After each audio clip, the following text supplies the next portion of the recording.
New York was wearing its Christmas dress, all sparkling lights and heavy white snow. From the VIP room at Tre Corone, 3 floors up, the city looked peaceful, like a greeting card, but I knew better. Down on the streets, the snow was turning to gray slush, and the cold had teeth. I'm Luca Romano, 38 years old, on paper. I own one of the largest logistics and transport companies on the East Coast. The legit part is true, but the docs don't just run on paperwork, they run on history. And my family's history is written in blood. I've been trying to reform, as my sister calls it, trying to scrub the stain off the family name. My older brother, Angelo, wanted that. He wanted legitimacy. And 3 weeks ago, that desire got him removed in what the papers called a tragic accident, but what I call an internal dispute. His chair at the head of the table is empty, and the cold that settled in my chest that day hasn't left. And that is why I was here. My sister, Isabella. She's worried about me. She thinks I'm drowning in the past, lost in the grief for Angelo. She thinks I need normalcy. So, she arranged this, a blind date, on Christmas Eve, of all the damn nights. She's nice. Luca, Isabella had pleaded. She's from a good family. Just go, for me. Please, just try to be human for one night. So I went. I sat in the elevated booth of my own restaurant, a place bought through 2 shell companies, and I waited. My men were here, of course. Sal, trying to look casual by the main door, built like a refrigerator but wearing a polite blazer. Marco, downstairs, checking coats and faces. I sat facing the door. You can try to reform, but you never stop sitting with your back to the wall. I checked my watch. 7:45. She was supposed to be here at 7. I signaled for another old-fashioned. The ice in the last one was long gone. I hated being here. I should have been at the docks. Angelo's accounts were a mess, and I knew Marco Vitelli was already sniffing around, sensing weakness. 8 o'clock, 8:15. I was done. This was insulting. I was about to signal Sal that we were leaving when the hostess at the VIP stand looked up, flustered. A woman had just walked past her, brushing snow from her shoulders. She did not belong here. This room was designed for silence and money. The carpet was thick enough to swallow a shoe. The woman who just entered looked like she had run a marathon in a blizzard. Her dark hair was damp and stuck to her cheeks. Her coat was just a coat, not a statement. She looked cold and frantic and completely out of place. I assumed she was Isabella's nice girl. My sister's taste was getting desperate. The woman scanned the room, her eyes wide. This section was empty, except for me. She clutched the strap of her purse and walked toward my table. I gave Sal the slightest shake of my head. Stand down. She stopped a few feet away, breathing hard. Are you Luca? She asked. Her voice was thin, nervous. I just stared. This was a mistake, but I was bored, and Angelo was gone. What did it matter? I am, I said. The relief that washed over her face was palpable. Oh, thank God. I'm so sorry. I'm Elena Carter. She practically fell into the chair opposite me. You have every right to be angry. I am almost an hour late. First, my old car wouldn't start. The battery, I think. Then the BQE was a parking lot. And my son, Jamie.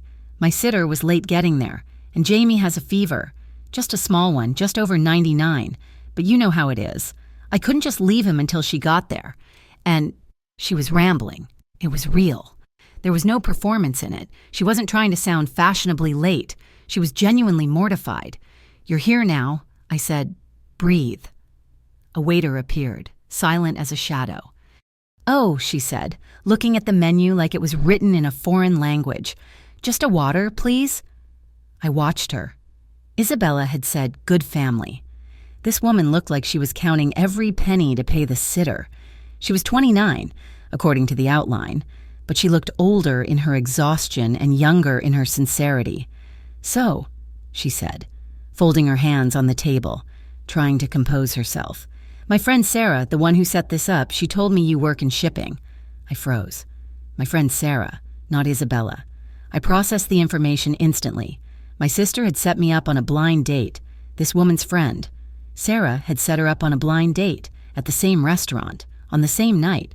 And this woman, Elena, running late and frantic, had walked into the wrong room, found the only man sitting alone, and assumed I was her nice guy. The real nice guy, some accountant named Dave or something, was probably sitting downstairs at table 10, finishing his second beer and checking his phone. This was a mix-up, a pure statistical accident, and in that moment, I realized something else, something heavy. She had no idea who I am. When women in my world look at me, they see Romano. They see the docks. They see the power, the money, the whispers. They see the danger, and they're either terrified of it or attracted to it. Elena Carter looked at me and saw Luca, the guy her friend set her up with. This had not happened to me in 15 years. I had a choice. I could tell her. I could end this. Send her downstairs to find her accountant, or logistics. I said, my voice was rough. It's a family business. We move things. It wasn't a lie. That sounds stable, she said, smiling. It was the first real smile, and it changed her face. It wiped away the exhaustion. I found myself leaning forward. You said you have a son, Jamie. She lit up. It was like turning on every light in the city at once. Yes, he's 6. He's my whole world. He's brilliant. He loves dinosaurs and knows all their names, even the ones I can't pronounce. He's starting 1st grade next year. She talked. I listened. Luca Romano, whose day was spent managing capos and diffusing a potential war over territory on the Hudson, was listening to a 3rd grade teacher talk about her 6-year-old. She told me about her job teaching in the Bronx, the lack of supplies, the kids who came to school hungry. She talked about her tiny apartment and the leak in the ceiling. She spoke about her life not as a tragedy, but as a challenge. And then she said something that hit me harder than a punch. It's hard, she admitted, looking down at her water. Being a single mom, teaching sometimes the city feels so cold, but I have to believe in the good. You know, I have to believe that people are, at their core, kind. That they're trying their best. That's the only way to get through it. Kindness. I almost laughed. Kindness was a liability. Kindness was a weakness. Kindness is what got Angelo killed. He believed in kindness. He believed our rivals would see his reform as a sign of peace, not an opportunity. I looked at this woman. She was living on fumes, teaching in a forgotten part of the city, raising a kid alone, and she still believed in kindness. She was talking about a world I had never lived in, a world I didn't think existed. She was naive. She was in the den of the lion, thinking he was a house cat, and the lion was listening. The sharp, Arctic ice around my heart, the one that had been there for 3 weeks, didn't melt, but it felt different. You're late, I said, my voice softer than I intended. She winced. I know, I am so... But you still came. I cut her off. Your car broke down. The snow, your son is sick. You still came. Well, she shrugged. I promised my friend I would try, and I guess I hoped it would be worth it. I looked at her, really looked at her, the damp hair, the earnest eyes, the hands that were probably red and chapped from the cold. She had no idea who I was. She was talking to me like I was just a man. And for the first time since Angelo died, for the first time in maybe a decade, I wanted to be this accidental blind date, this collision of 2 worlds that should never have touched. It was the first real thing I had felt all year. The waiter refilled my water. Elena hadn't touched hers. She was too busy painting a picture of a life so different from mine. It felt like a different century. The problem is the budget, she was saying, her hands moving as she spoke, the initial shyness completely gone. They say there's no money for art supplies. But how do you tell a 7-year-old he can't paint, that his ideas aren't worth the $1.50 for a new brush? So I end up spending my own money. It's fine, mostly. But then the car breaks down.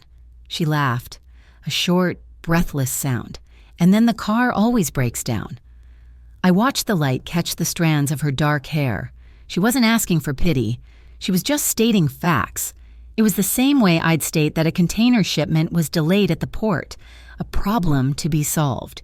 You believe in kindness, I said, repeating her words from earlier. But this city, This world, it hasn't been very kind to you." She paused, considering it. "I don't think kindness is about getting things. It's not transactional. It's about what you choose to be. If I let the hardness of it all make me hard, then what am I teaching Jamie? I have to believe there's good. Otherwise, what's the point?" What's the point? I'd been asking myself that every morning since Angelo's funeral. My brother believed in good. He believed in reform. He thought he could turn a century of blood into a legitimate business just by signing papers. And now he was in a marble box in Queens. This woman, Elena, was tougher than any soldier I had. She was fighting a war every day with no armor, armed with nothing but 99-cent paintbrushes and hope. She was the purest thing I had seen in my adult life, and she was sitting right across from me. She glanced at her phone, and her face dropped. "Oh my God, it's almost 10, I have to go. The sitter, Jamie's fever, I'm so sorry. I completely lost track of time." She grabbed her coat, her movements jerky and apologetic again. This was really nice. "Luca, thank you for not, being upset that I was so late." "I wasn't upset," I said. It was the truest thing I'd said all night. I walked her to the private elevator. "Drive safe." "Oh," she said. "My car's not here. It's dead, a few blocks away." "I'm just going to take the subway." I didn't like that. Not one bit. "Let my driver take you." "No, I couldn't. It's fine. The station is right there." "Really?" She smiled. That exhausted, brilliant smile. "Good night, Luca." And she was gone. I went back to the booth, not to sit, but to stand by the window. It overlooked the avenue. The snow was falling heavier now. Fat, wet flakes. I saw her emerge from the building, pulling her thin coat tight, head down against the wind. Sal materialized at my elbow. "Boss, just watching," I said, and then I saw them, and Sal saw them. 2 men. They had been leaning against a bodega across the street. They weren't dressed for the weather. Thin jackets, watching the entrance to Tre Corone. When Elena came out, they perked up. And when she started walking toward the subway entrance, they pushed off the wall and started to follow. My blood turned to ice. They weren't muggers. Muggers look for a score. These men were looking for something. Or someone. They were scouts. I recognized the posture, the casual but not casual way they moved. They were Vitellis. They must have been watching the restaurant. Watching me. They saw a woman leave my private table, alone, on Christmas Eve. And now they were going to see who she was. "Damn it," I whispered. "Stay here, Sal. Keep the car running. Call Marco. Tell him I'm on foot." I didn't wait for the elevator. I took the stairs, 2 at a time, moving faster than I had in years. I hit the lobby, grabbed my overcoat from a terrified-looking coat check girl, and shoved through the main doors. The cold hit me like a slap. Elena was half a block ahead, almost at the corner. The 2 men were 20 yards behind her, closing the distance. I ran. I didn't call her name. I just moved, cutting the angle. My leather shoes sliding on the packed snow. I got to the corner just as she did. "Elena!" She spun around, startled. "Luca, what?" The 2 men stopped. 10 feet away, they saw her. They saw me, and they recognized me. Their faces went from predatory to pale in a split second. "You're lost, gentlemen," I said. My voice was low. It was the voice I used at the docks, not the one I'd used in the restaurant. Elena looked from me to them, her mind not yet catching up. "What's happening?" The taller one, trying to find his courage, puffed out his chest. "We're just walking here, pal. It's a free country." "This isn't your street," I said, "and she's not your business. Turn around." The shorter one nudged his friend. "Hey, that's Romano. That's Luca Romano." The taller one's face went white. He knew the name. He knew what it meant. But he was also terrified of reporting failure. He made a stupid choice. He reached inside his jacket. I didn't wait. I moved in. I was never a brawler. Angelo was the brawler. I was the strategist. But I was also fast. I grabbed the man's wrist, twisting it hard until I heard a pop. He screamed. I slammed him against the frozen brick wall of a closed bakery. His friend pulled a small blade. I shoved the first man into the second, and as they stumbled, I moved. I didn't want to hurt them. Not really. I just wanted them gone. but my coat flew open, and Elena saw it. She wasn't looking at them. She was looking at me, at the custom-made black leather shoulder holster strapped against my chest, at the dull steel grip of the pistol settled beneath my arm. She made a sound, a tiny, broken gasp. The two men saw their opening. They scrambled to their feet, terror winning out, and they ran, slipping and sliding back down the street. I turned back to Elena. I pulled my coat closed, but it was too late. She was pressed against the wall, her eyes wide, staring at the place where the gun had been. "You have a gun," she whispered. The snow was catching in her hair. She was trembling. "Elena, listen to me. Who were those men? Why did they Luca? Who are you?" I couldn't lie. "Not now. My name is Luca, and I told you. I'm in logistics." I took a step toward her. She flinched. "But it's complicated. I used to be involved in some dangerous things. Things I'm trying to leave behind." "Leave behind," she repeated, her voice shaking. "That didn't look like left behind. You had a gun. I was protecting you," I said, my voice harsh. "They were following you." "Following me? Why?" "Because you were with me." The words hung in the frozen air. I saw the calculation in her eyes, the terror, the pieces clicking into place. This wasn't a nice guy from a shipping company. This was something else. This was the world she read about in the papers, the world that decent people stayed away from. My car, a black armored sedan, pulled silently to the curb. Sal got out. He didn't look at her. He just looked at me. "Boss, all clear." Elena looked at the car, at Sal, at me. "Boss," she whispered. "Get in." "Elena." I said, "I'm taking you home." She shook her head. No, I'll take the subway." "You will not," I said. It wasn't a request. I opened the back door. "You're not safe. Get in the car." She was trapped, afraid of me, but more afraid of what was out here. She got in. The ride to the Bronx was the longest 15 minutes of my life. The car was silent. I could hear her breathing, fast and shallow. I told Sal the address she'd mentioned, and he just nodded. We pulled up in front of a 5-story walk-up. The Christmas lights on the railing were half dead. She fumbled with the door handle.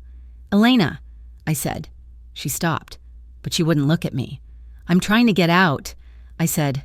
"What I told you about my brother, it was true, but the past, it doesn't let go easily." She finally turned. Her face was pale, but her eyes were steady and filled with a profound, aching disappointment. "Thank you for the ride, Luca, and for whatever that was, but I can't. I'm a mother. My son is all I have. I can't have guns and men in black cars in my life. I can't see you again." She got out and ran into the building without looking back. I watched her go. I watched the light come on in a 3rd-floor window. "Sal," I said. "Boss, find out who those two were. I want their names, and I want to know who sent them, and put a car on this building. 2 men, around the clock. I don't want them seen. Not by her, not by anyone."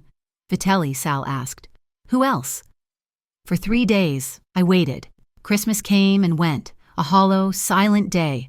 Sal reported back. The men were Vitelli's, just as I'd thought, and they had a car, a black sedan, parked 2 blocks from Elena's apartment. They were watching her. Vitelli wasn't just testing me. He'd found his leverage. He'd found the good, pure thing, and he was going to use it to get to me. I couldn't protect her from a distance. I couldn't protect her with a lie. She was in danger because of me, and she didn't even know it. I had to tell her. All of it. I went to her school, and it was after hours. The lights were off, but I saw her car, the old, beaten-up sedan, parked out front. My men had fixed it. A Christmas miracle from an anonymous donor. I found her in her classroom, cleaning paintbrushes in a small sink. She froze when she saw me in the doorway. "Luca, I told you. My name," I said, cutting her off, "is Luca Romano. And my family doesn't just work at the docks. We are the docks. The parts that people whisper about. My brother was Angelo Romano. Maybe you read about him. He was removed because he wanted to make the family legitimate. I'm his successor. And the men who want to take what's left of my business, they saw you with me." Her hand, wet with paint, went to her mouth. "You lied to me." "I didn't lie," I said, walking slowly into the room. It smelled like chalk and cheap soap. I didn't tell you the truth. At first, it was a mistake. Then it was nice to just be Luca, the logistics guy. I stopped a few feet from her. They are watching you. Elena, right now. They have a car down the street. They think you are my weakness. They think they can use you to get to me. I'm here to tell you the truth, because I can't protect you unless you know what you're being protected from. She stared at me. The anger was there, the betrayal. But I saw something else, too. The same look from the restaurant. She wasn't just looking at the monster. She was looking at the man. She saw the grief for Angelo. She saw the man who had sat and listened to her talk about her son. "You're one of them," she whispered. "The Mafia." "I was," I said. "I'm trying not to be. But they won't let me go." Her whole body was trembling, caught between running for her life and an insane curiosity. "What?" she said, her voice barely audible. "Do you want from me?" "I want you to let me keep you safe." I said, "You and Jamie." And there it was. The bond, not of romance, not yet, but of something far more dangerous.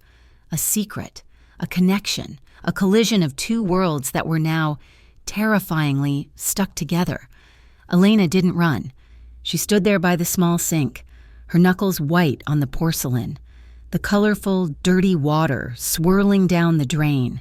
She just stared at me, her eyes tracing the lines of my face as if seeing me for the first time, trying to find the monster in the man she'd shared a meal with. "So, the men," she finally whispered. "The ones following me, they work for your rival, Marco Vitelli," I said. The name tasted like ash in my mouth. "He and my brother, they had different visions for the future. Angelo wanted clean books.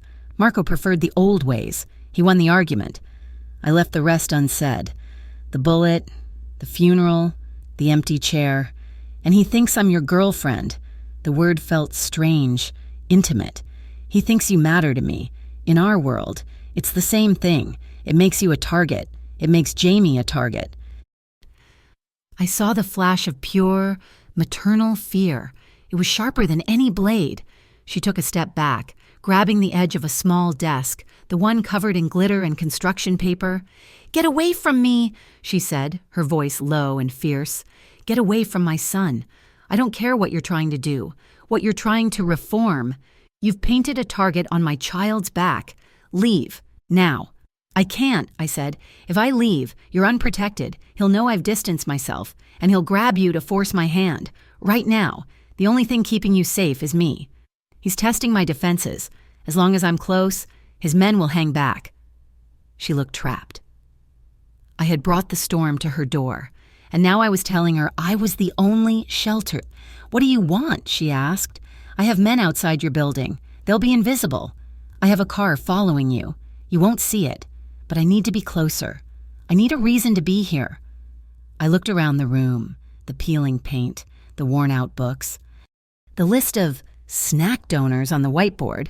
"I read about this school," I said, the lie forming as I spoke. "It's underfunded. I run my brother's charitable foundation now. The Angelo Romano Fund for Education. I'm going to make a donation, a significant one.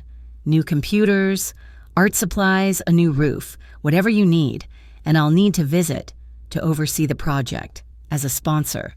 She saw it for what it was, a bribe, an excuse, a way for me to be near her and Jamie, to put my own security detail inside the walls. "You're using me," she said. "I'm using my money to protect you." I corrected her. "It's the only clean part of my life left. Elena, let me use it. Let me keep you safe." She looked at the small, cracked window, out at the gray Bronx street. She was thinking about her son, about 99-cent paintbrushes, about the leak in her ceiling, and about the men in the black sedan. "If I see one sign of trouble," she said, her voice trembling, "if you bring this world into these halls, I'll go to the police. The police can't protect you from Vitelli," I said, too harshly. I softened my voice. "They won't know he's coming until it's too late. I will." She nodded, not in agreement, in defeat. The next 2 weeks were a strange dance. I became a fixture at St. Jude's Elementary.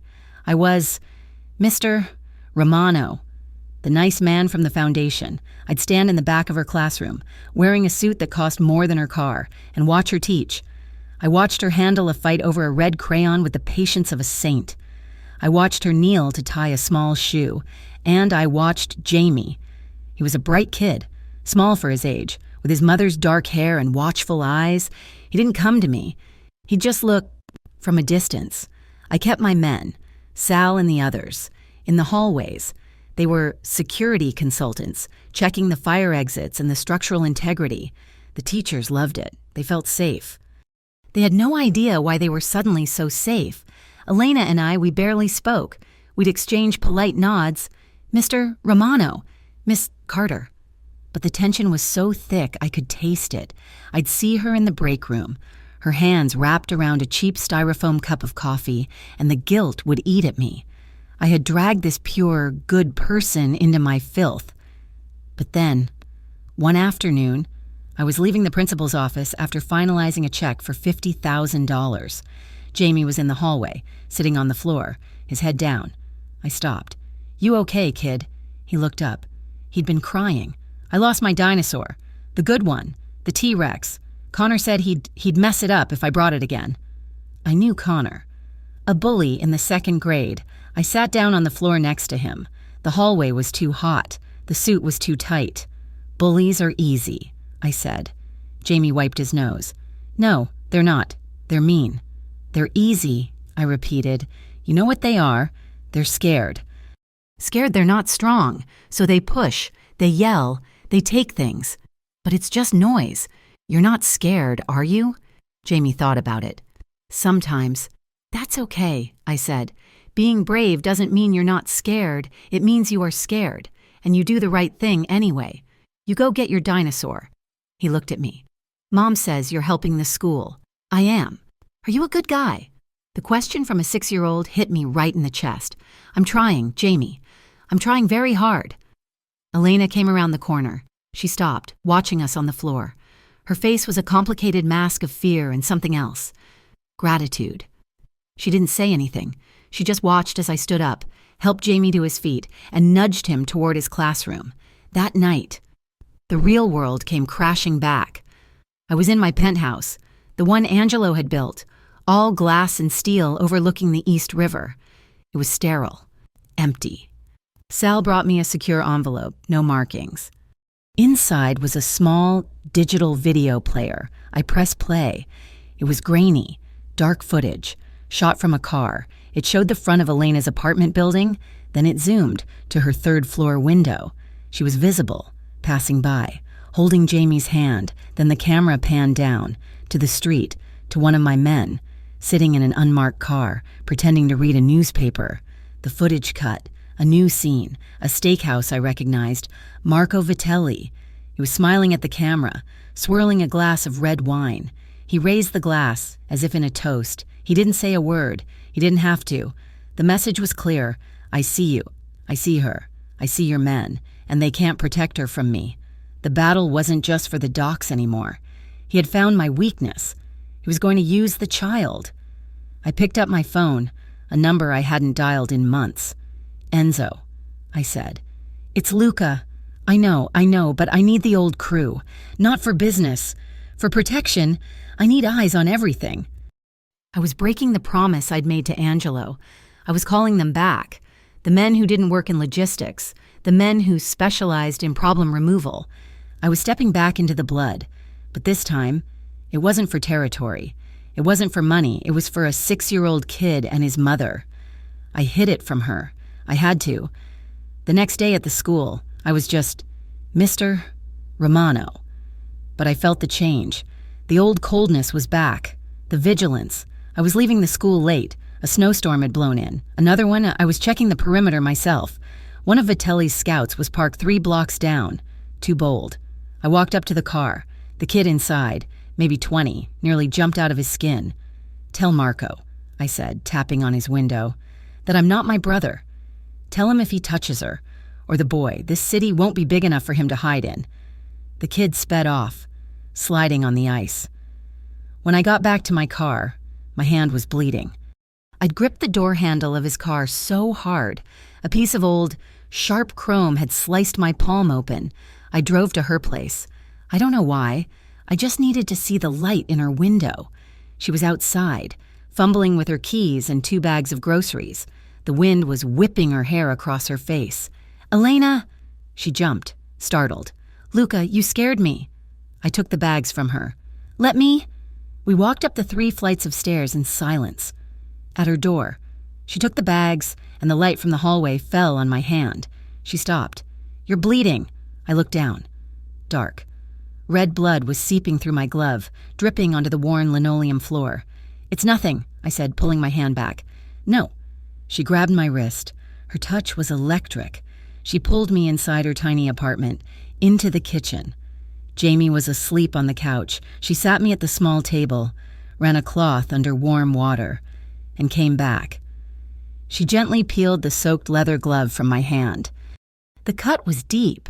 You said you were leaving that life," she said, her voice quiet, but it cut through the silence. She wasn't angry. She was hurt. "You said you were just protecting." She started cleaning the cut. Her touch was so gentle. It ached. "This," she said, nodding at the blood.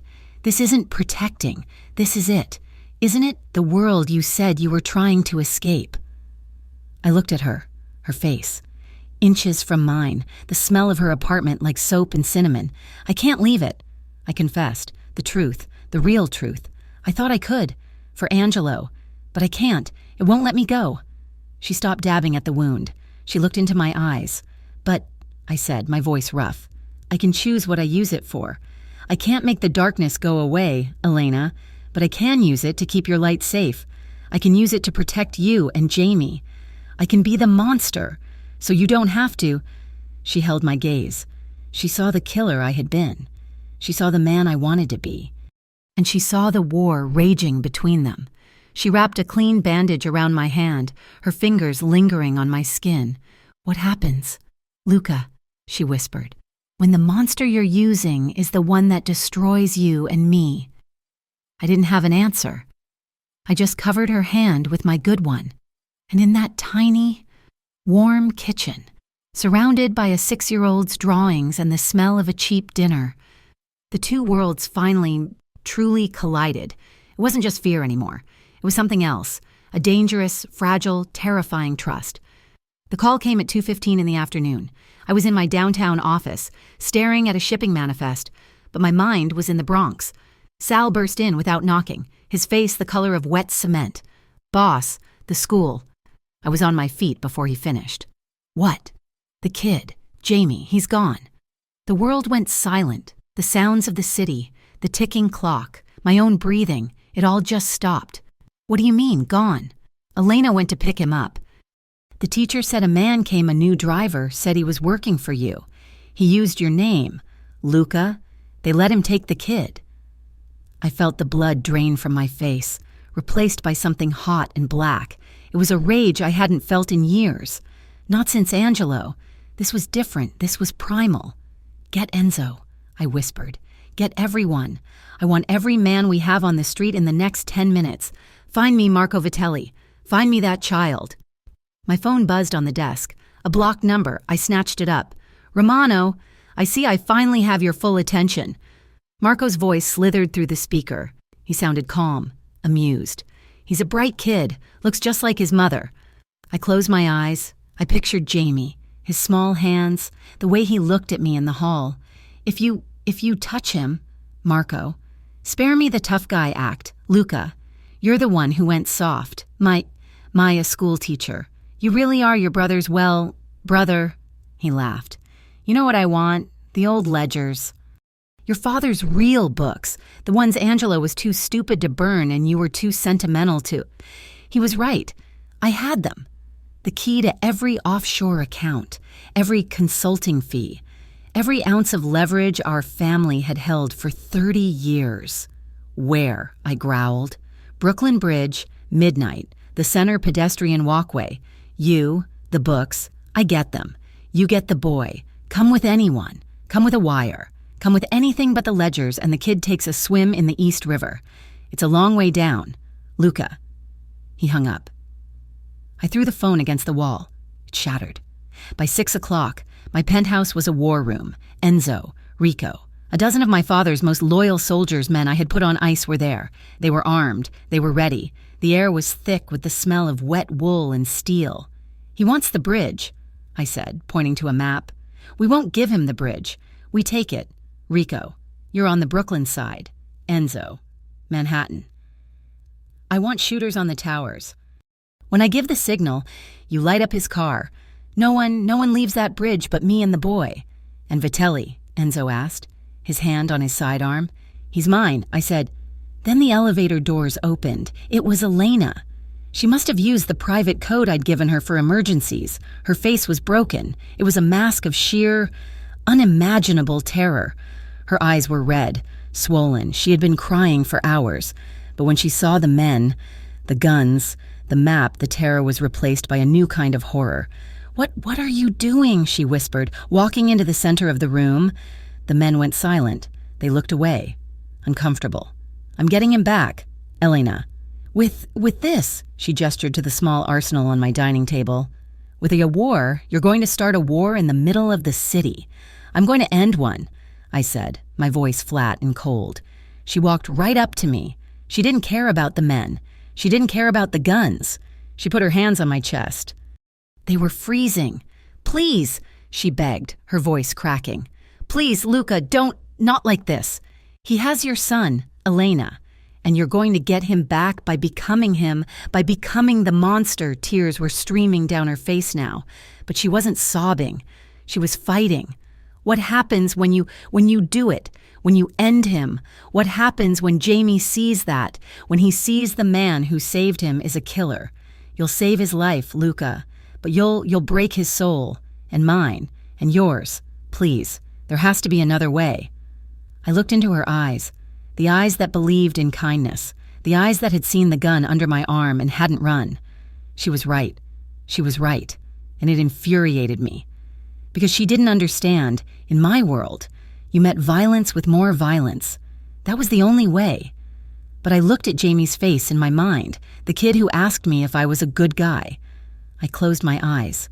The black rage receded. Just a little. Replaced by a cold, sharp, and infinitely more dangerous calculation. "Enzo," I said. "Everyone, out, now." The men looked confused. "Boss, out," I roared. They vanished. When the elevator doors closed, I turned to Elena. "You want another way, I'll give you another way. But you have to trust me. Completely." At 11:30, the snow was coming down in thick, wet sheets. The Brooklyn Bridge was a ghost. The wind howled through the cables, a high-pitched scream. Visibility was near zero. Perfect. I walked alone, just like he'd said. In my hand, a leather satchel. It held the ledgers, the real ones. I saw them in the middle of the span. A black SUV, 4 men, plus Marco, and a small shape between them. My heart hammered against my ribs. "Luca!" Marco shouted over the wind, his voice triumphant. He was wearing a heavy coat, his face red from the cold. He held Jamie in front of him. One beefy arm wrapped around the boy's chest. Jamie was wearing his small blue coat. He was terrified, silent. "You came alone." "Good. You're not as dumb as your brother," Marco sneered. "Let the boy go," I said, and "The books," he shouted. "Throw them over, slowly." I did. I tossed the satchel. It skidded on the icy walkway and stopped at his feet. One of his men picked it up, opened it, and shined a flashlight inside. He nodded. Marco smiled, a wide, ugly grin. "It's all here, 30 years of Romano legitimacy, and it's all mine. We had a deal. Marco, the boy. The deal," Marco said, "was that you get the boy, but I never said when." He pulled Jamie tighter, and his other hand went inside his coat. "You see, Luca, I can't let you walk away. You betrayed the family. You betrayed your father's memory by trying to go clean. Angelo was weak. You're just a disappointment." He was going to do it. He was going to end me. And the boy, right here. "Jamie," I shouted, "close your eyes now." The boy squeezed his eyes shut, and in that instant, 2 things happened. First, I moved. I didn't go for my own gun. I lunged, low and fast, tackling Marco at the knees. We went down, a tangle of limbs on the ice. Jamie fell free, "Run! Jamie, run to me!" I screamed, grappling with Marco. Second, the world exploded, not in gunfire. In light, from both ends of the bridge, blinding white floodlights snapped on, cutting through the snow. The howl of the wind was drowned out by a dozen new sounds. Sirens, red and blue lights painted the snow. Bullhorns. FBI, put your hands in the air. You are surrounded. Marco's men froze, their guns half drawn, blinded, confused. Marco rolled off me, his face a mask of pure disbelief. He scrambled for his gun, but I kicked it away. It skidded over the edge and into the black water below. He looked at me. He looked at the federal agents, in full tactical gear, swarming the bridge from both sides. "You," he whispered, the realization dawning. "You called them." "You were Romano, you called the feds. I told you I wasn't my brother," I said, breathing hard, my body aching. "You traitor," he screamed, his voice cracking. "You betrayed your own world. You betrayed your family, your father. I just chose the world I want my son to live in," I roared back, the wind ripping the words from my mouth as the agents cuffed Marco's men. Marco, insane with rage, lunged at me one last time, and he was unarmed, but he was desperate. He caught me off guard. We slammed against the railing, and then I felt it. Not a punch, a sharp, cold, wet feeling in my side. I looked down. He'd had a blade strapped to his ankle, a small, thin stiletto. It was buried deep in my side. He tried to pull it out to go again, but an agent was on him, tasing him. Marco convulsed and dropped. The world started to spin. The sirens, the lights, the snow. It was all blurring, like a watercolor painting left in the rain. Luca. Elena. She was running toward me. The feds must have let her through. "How, Dad?" I heard another voice. "Jamie?" He ran and wrapped his arms around my legs. Dad. He'd called me Dad. I looked down at the boy. I looked at Elena, her face a pale white circle in the storm. I tried to speak. I tried to tell her that it was over, that they were safe. The strength went out of my legs. The cold from the blade was spreading, replaced by a deep, heavy warmth. I pitched forward. Elena caught me. She was stronger than I thought. She eased me down onto the snow-covered ground. "No, no, no, Luca." She was sobbing, pressing her hands against the wound in my side. "Stay with me. Stay with me. You can't leave. Not now." I looked up. The snow was falling on her face, mingling with her tears, the Christmas lights on the bridge's cables. Far above were blurred, red, green, blue. The sirens were fading. The war was over. I hadn't won with bullets. I'd won with a choice. I'd traded the ledgers, my entire family's dark past, to a special task force. In exchange for one thing, complete immunity and protection for Elena Carter and her son, I was free. I looked at Elena. She was talking to me, begging me, but I couldn't hear the words. I saw her, though. I saw the woman who believed in kindness, the woman who had run into a blizzard for a blind date, the woman who had faced me down in a room full of killers and begged me to be a better man. I realized, as the darkness started to creep in at the edges of my vision, that I had done it. I had become a good guy, and I realized I loved her. I loved this woman who had stumbled into my life by accident. I tried to smile. I think I did. And then the darkness won, and the sirens, and the snow, and her voice all faded to black. The first thing I heard was the beep, a steady, rhythmic, annoying beep. The second was the smell, antiseptic and floor wax. The third was the pain, a dull, hot throb in my side every time the beep echoed in my ears. I opened my eyes.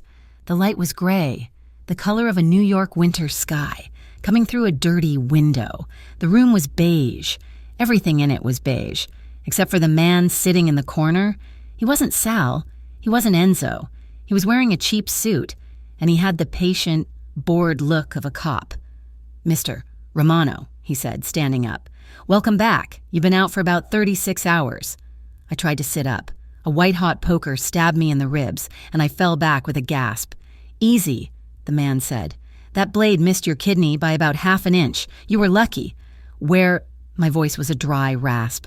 "A private room, St. Vincent's, under federal protection." He pulled his chair closer. "I'm Agent Miller. We spoke on the phone. Well, you spoke to my boss. We're very grateful for the ledgers. Marco Vitelli's entire organization is being dismantled as we speak. You did a good thing." I just stared at him. Elena the boy. "Safe," Miller said. "They're in protective custody, waiting for you to wake up." He leaned in. "Which brings us to the next step. Luca, you're a hero to us, but to your former associates, you're a traitor. You didn't just take out Vitelli. You handed us 30 years of your family's history. You broke the code." He was right. I hadn't just betrayed Marco. I had betrayed my father, my grandfather, the whole dark, bloody legacy. "So, here's the deal," Miller continued. "The U.S. government is prepared to offer you a new life, the full package. You, Miss Carter, and her son. We relocate you. New names, new identities. You could be John Peterson from Boise, a hardware store owner, a new, clean life, the one your brother wanted. You just disappear." He was offering me an escape, a clean, simple exit, the one Angelo had died trying to build. I could just vanish, take Elena and Jamie and go, be a normal man, a ghost. I thought about it.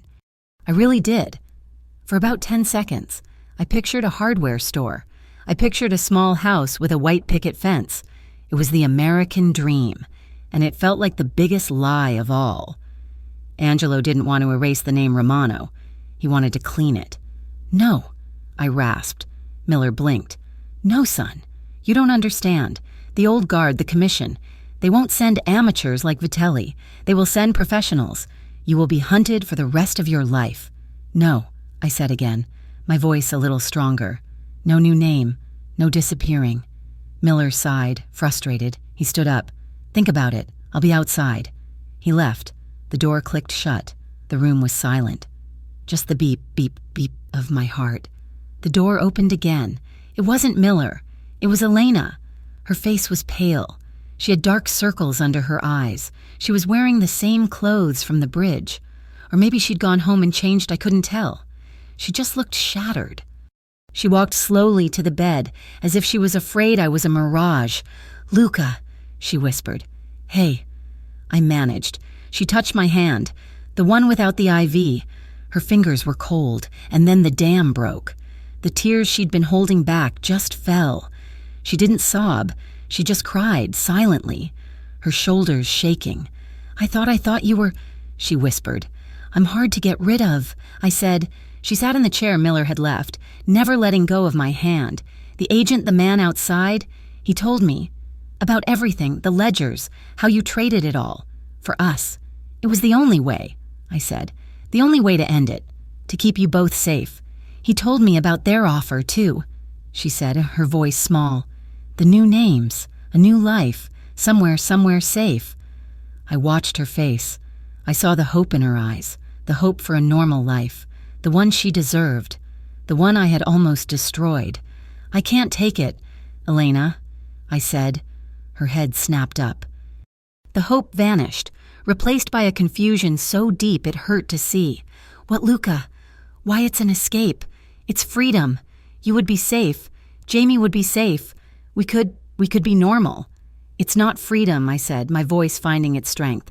"It's a cage. It's just a different kind of running, a different kind of lie." She pulled her hand back.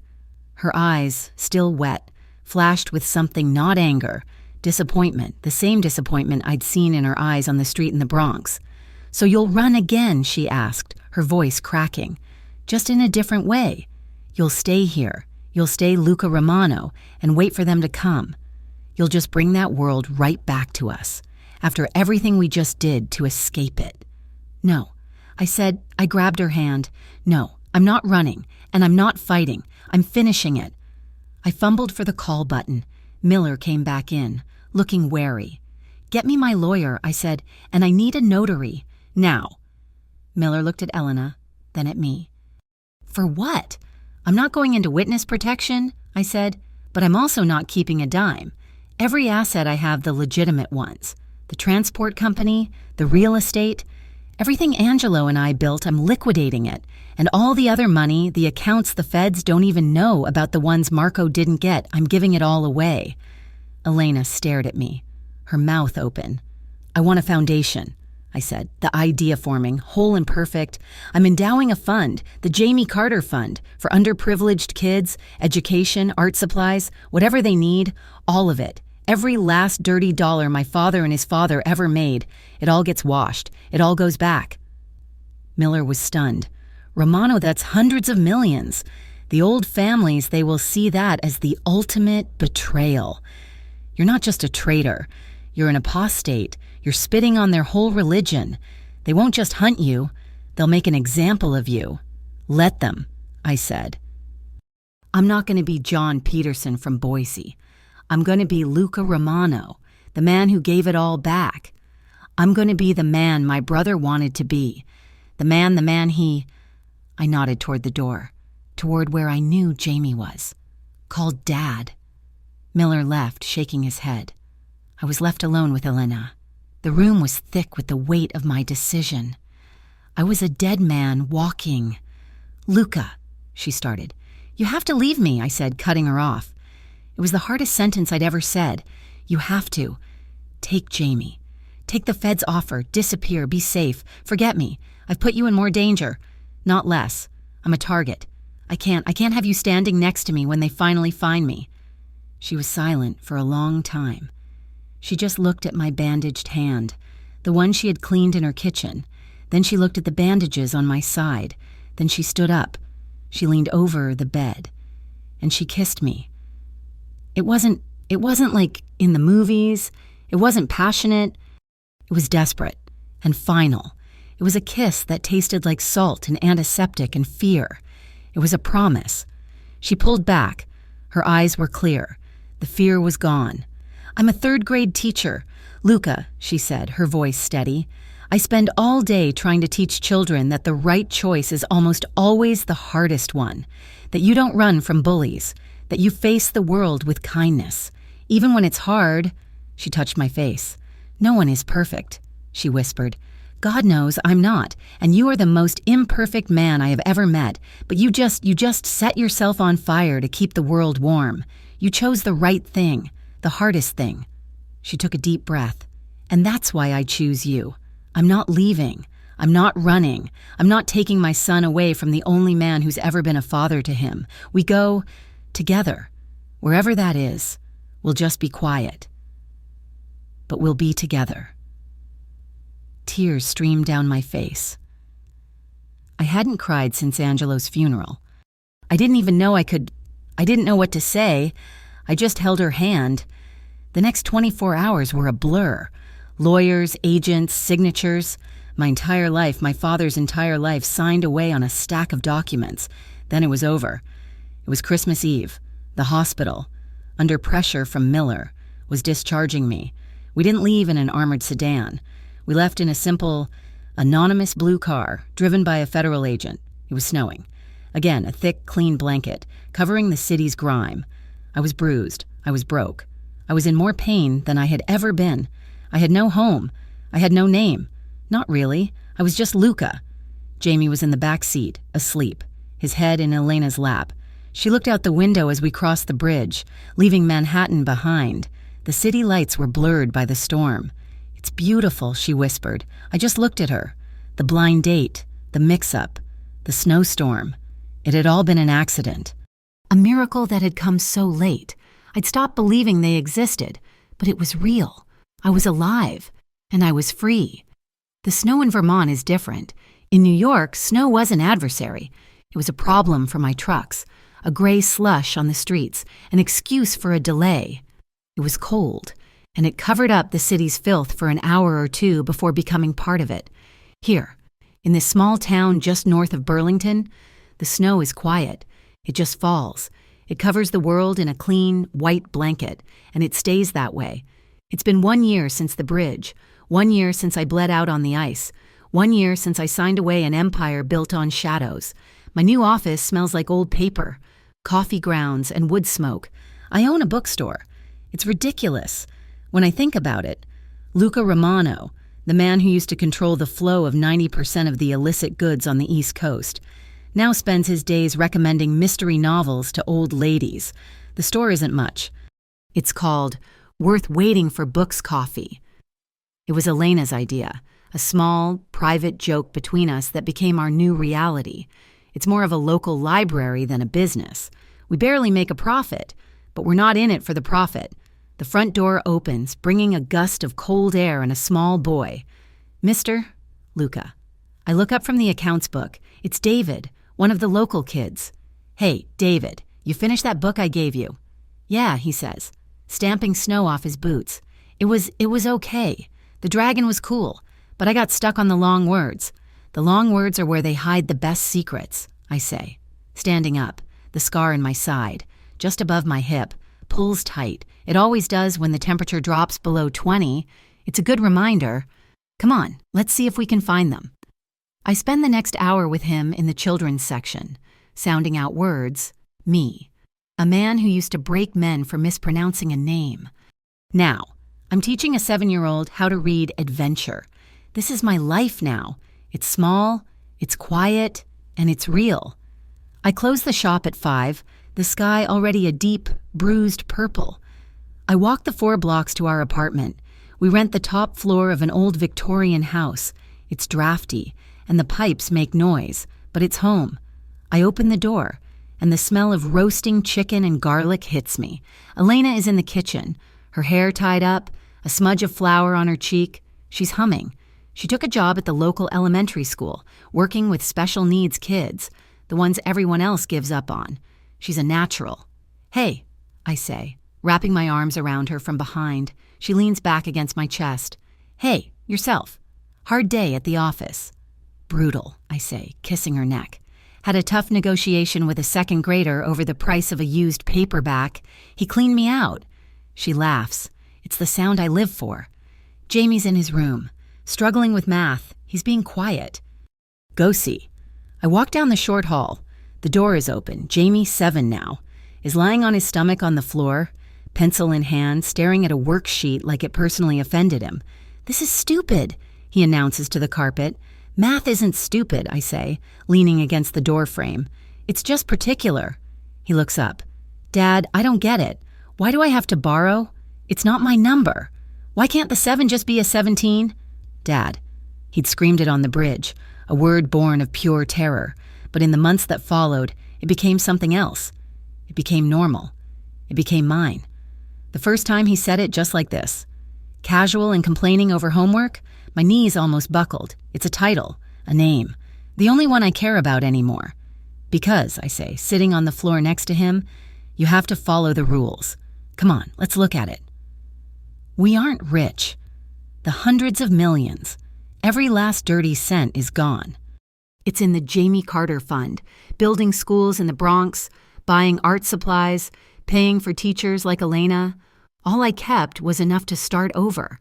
Enough for a deposit on this apartment and the lease for the shop. It's enough. That night, the nightmares come. They're not as frequent as they used to be, but they still come. The blizzard. The cold steel of Marco's blade, the sound of Angelo's voice, telling me I failed him. I wake up tangled in the sheets, my heart hammering, the scar on my side burning. Luca. Elena's hand is on my chest. I'm breathing hard. You're here, she whispers in the dark. You're safe. It's just the past. It's not real. I turn and pull her to me, burying my face in her hair. It feels real. I know, she says, her voice sleepy but strong. But this is real. The snow, this bed, Jamie in the next room, this is what you built. Now, come back to sleep. And I do. I face the ghosts, and I let them go. A few days later, the bell on the shop door rings. It's almost closing time. The snow coming down hard. I don't look up, expecting David again. It's a nice place you got here, boss. I freeze. My hand, which was stacking books, stops. I know that voice. I look up. It's Sal. He looks older, thinner. He's wearing a New York suit that looks all wrong in my quiet, dusty shop. Sal, I say. My voice is steady. It's been a long time. A year, he says, his eyes darting around. He looks at the children's section, at the small coffee counter. A year is a long time. You look good. Luca, healthy. I'm quiet, Sal. That's all. He walks closer, running a hand over a wooden table. I was just in the area. Thought I'd stop by. You're a long way from home just to stop by. Sal, what is it? He sighs, the old New York weariness settling on him. Just wanted you to know, there's noise. Back home, Marco Vitelli is in a supermax for the rest of his natural life. But the commission, they don't like what you did. Giving that money away, it was a statement. They put Marco's cousin, Rico, in his spot. He's not smart, like Marco. He's just angry. He's been asking questions about Vermont. The old coldness tries to find me, the ice in the veins, but it's not there. Not anymore. So, the past is still knocking, I say. It's not knocking, boss, Sal says, his voice low. It's threatening. I'm just saying watch your back. These guys, they don't open bookstores. I look past Sal, out the window. The snow is falling on the quiet main street. I see the lights of the town Christmas tree. I think of Elena. I think of Jamie. I turn back to Sal, and I smile, a real smile. I appreciate you coming, Sal. I really do. But I'm not afraid. Luca, you're not hearing me. Rico is... No, you're not hearing me, I say. I walk over to my small desk, pick up a picture of Jamie and me from a fishing trip last summer. The boy holding a tiny fish, both of us grinning. If they come here, I say, my voice quiet, they won't find who they're looking for. They're looking for Luca Romano, the man who ran the docks, the man who sat in the back of Tre Carone, the killer. I put the picture down. That man is gone. He died on the Brooklyn Bridge. If they come here, they're going to find a father. They're going to find a man who teaches kids how to read. They're going to find a man who is protecting his family. I look Sal dead in the eyes. And you know, Sal, there is nothing on this earth more dangerous than that. He holds my gaze. He sees it. The steel is still there, but it's been reforged. It's not for power anymore. It's for protection. He nods, understanding. Be safe, Luca, he says. He puts his hand on my shoulder, a final goodbye, and walks out of the shop, disappearing into the snow. That night, it's Christmas Eve. 1 year to the day from our accidental date. We're in the living room, the three of us, in front of a small, lopsided tree that Jamie picked out. We don't have many presents. A few books, a new coat for Jamie, a necklace for Elena that cost me almost nothing. We're sitting on the floor, the lights of the tree blinking, the apartment warm. Elena is leaning her head on my shoulder. Jamie is asleep, his head in her lap. We're not rich. We're not powerful. We're not even, by New York standards, safe, but we're here. We're together. I look out the window. The snow is falling, thick and white, across the street. My shop is dark, but the small neon sign I had made is lit up. Worth waiting for. I finally understand what it means. It wasn't about me waiting for Elena at the restaurant. It wasn't about her waiting for a nice guy. It was about this piece. The one thing my money and my guns could never buy. The one thing Angelo died for. It was worth the wait. It was worth everything. We didn't get a medal. We didn't get a parade. About 3 months after Sal's visit, long after the snow had melted and the Vermont spring had turned the world an almost violent shade of green, I got a letter. It came to the bookstore. A plain, white government envelope. No return address. Inside, there was no thank you. There was just a single, photocopied sheet. It was a case file cover page. Case file 774B Romano, L. And at the bottom, a heavy black stamp. Closed. Next to it, someone had written 2 words in blue ink. Status redeemed. Redeemed. I stared at that word for a long time. It wasn't a pardon. It wasn't forgiveness. It was just an acknowledgement. A line drawn in the sand. I found out, weeks later, in a small article buried on page 20 of the Times, that Marco Vitelli had pleaded guilty to a list of charges so long it took up 2 columns. He was sent to a Supermax facility in Colorado. He would die there. The Romano organization, the paper said, was officially dismantled, its assets seized by the federal government. It was over. The empire was dust. That summer, just as the heat settled in, another ghost walked in. The bell on the shop door rang. I looked up from the register, and my heart just stopped.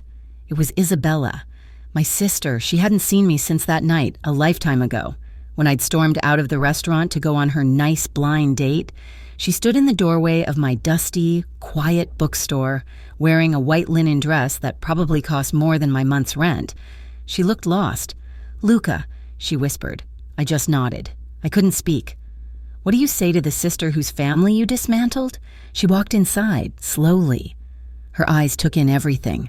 The worn wooden floors, the children's section with its bright, painted mural that Elena and Jamie had done, the smell of old paper and coffee. "This is," she started, "this is where you live. This is where I work," I said, my voice rough. "We live upstairs." She reached out and touched the spine of a book. "They're calling you a traitor. Back home. The rat Romano. The man who burned his own family to the ground." "Maybe they're right," I said. She turned to face me. Her eyes were filled with tears. But she was smiling. It was the first time I'd seen her really smile in maybe a decade. "I came to see the traitor," she said. "I don't know why. I guess I came to hate you." She looked past me, through the big front window, across the street in the town square. Elena was pushing Jamie on a swing. He was laughing, that high, bright sound that was the new soundtrack of my life. Isabella watched them. She watched my wife, we'd signed the papers at the courthouse 2 months ago, and my son. She turned back to me, and the tears finally fell. "But you're not him." "You're not the man I knew. You did it, Luca. You actually did it. You didn't just reform. You escaped. You did what Angelo couldn't." She put her hand on my cheek. "You're not the Romano of the shadows anymore. Luca, you're a father. You're a man of the light." She stayed for dinner. It was strange, but good. She and Elena talked, not about me, not about New York. They talked about teaching, about books. When she left the next morning, she hugged me so tight I could barely breathe. "Don't ever come back, Luca," she whispered. "There's nothing for you there. Live. Just live." Life settled into a rhythm, a quiet, peaceful rhythm. Elena started a new program at her school. It wasn't just for special needs kids. It was for the ones who came from hard places, as she put it, the ones with anger in their eyes. She called it the kindness class. I gave her a hard time about the name. Just a little. Kindness in this world. Elena, it's not exactly armor. She was grading papers at our small kitchen table. She looked up, her gaze steady. "The one that had stopped me in my tracks in that restaurant, it's not armor, Luca," she said softly. "It's a weapon. It's about teaching them how to be good, even when the world is cruel. That's the only way to win. You, of all people, should know that." She was right. I knew. One day, Jamie would ask. He was 7. Soon he'd be 17, and he'd be curious. He'd find the articles. He'd type Luca Romano into a search engine, and a world of darkness would come pouring out. I couldn't protect him from my past, not forever.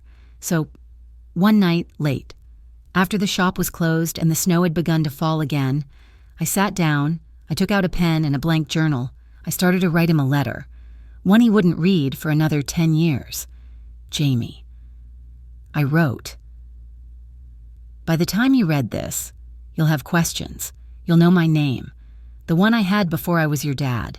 You'll read about New York. You'll read about Marco Vitelli. You'll read about the bridge. I need you to know the truth. I was not a good man. I was born into a world of shadows, a world that values power over people, a world that mistakes fear for respect. I did things, I was a part of things that I will carry with me every day for the rest of my life. I can't undo them. I can't erase them. I tell you this not to scare you or to make you ashamed. I tell you this because you are my son, and you have to know that the world is a hard place. It will try to make you hard. It will try to make you cruel. It will tell you that kindness is weakness and that you have to take what you want. Don't listen. Your mother, she saved my life. Not on that bridge. She saved it in that restaurant.